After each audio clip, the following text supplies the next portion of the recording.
Deep thinkers live in a world most people will never see, not because they choose to hide, but because their minds are constantly searching, analyzing, and questioning everything. They don't just experience life, they study it.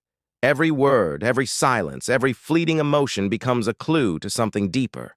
To some, they might seem distant or quiet. But inside, their minds are alive, like a storm that never rests. Deep thinkers are the people who can stare out of a window for 20 minutes and come back with a whole new philosophy on time, memory, or love. They're the ones who can't stop wondering why things happen, not just what happens. This depth of thought often starts in childhood. When you grow up feeling unseen or misunderstood, you learn to live inside your own head. You start thinking deeply, not because you want to, but because thinking becomes your only way of understanding a world that doesn't explain itself. For some, deep thinking began as a survival mechanism. When emotions weren't safe to express, the mind became a safe place to retreat. Over time, they learned to process pain by analyzing it, to find a sense of control through understanding, and so their thoughts became their refuge, a private world where everything could be explored, organized, and made sense of. But here is the paradox. The same mind that brings incredible insight and creativity can also bring profound exhaustion. Because deep thinkers don't just think about the present, they think about the past, the future, and every possible version of a situation that might exist.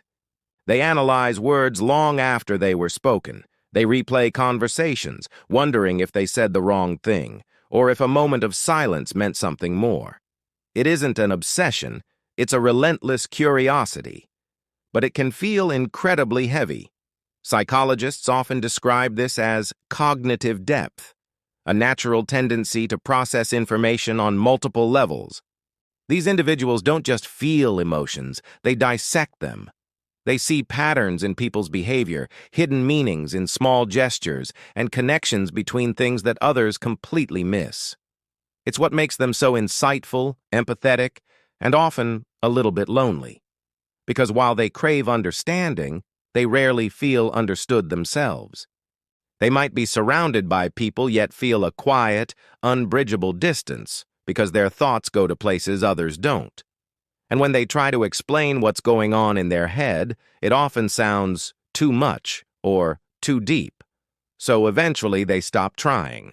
They learn to smile, listen, and nod, all while their mind quietly wanders off into those spaces no one else seems to visit. This is why deep thinkers often find such beauty in solitude. Not because they dislike people, but because being alone gives them permission to be themselves completely. In solitude, they can let their thoughts flow freely, without needing to simplify or censor them for anyone else. They can daydream, analyze, and observe without interruption. But too much solitude can also become its own weight. The mind that overthinks in company can overthink even more in silence. And sometimes the thoughts just get too loud. Many deep thinkers grapple with a kind of existential anxiety. Questions like, "What's the point of all this?" Or, "Why do people chase things that fade so fast?" aren't just passing thoughts, they're daily companions. This isn't depression. It's the natural side effect of awareness. When you see the layers beneath everything, you also see the fragility of it all. And that realization can be both beautiful and heartbreaking. But make no mistake, deep thinking is also a profound gift. It allows people to connect ideas, create meaning, and see life from angles that others miss entirely.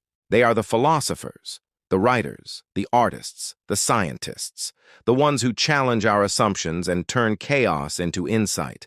They bring light to what's hidden.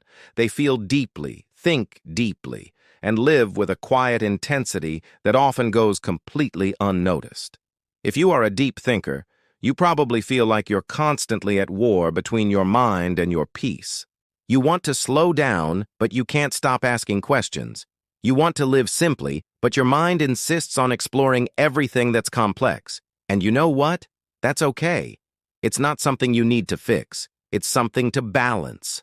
The goal isn't to stop thinking deeply, it's to stop believing that every single thought needs an immediate answer. It's to realize that sometimes the most profound insights come from stillness, not from frantic analysis. When you let your mind rest, you don't lose your depth. You just give it space to breathe. You stop drowning in your thoughts and start learning to swim through them with a calm, quiet awareness.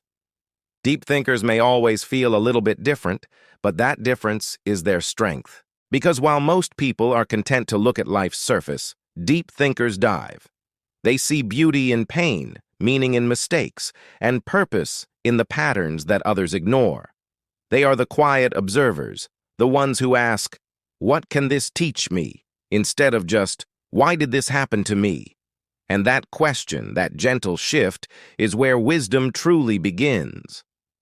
So, if you often find yourself lost in thought, please don't see it as a flaw. See it as your gift. You were never meant to live on the surface. You were meant to explore the depths, to understand, to create, and to remind the world that there is always more to life than what meets the eye. Thank you so much for watching. If this resonated with you, please consider liking this video and subscribing for more content. We'd love to have you in our community.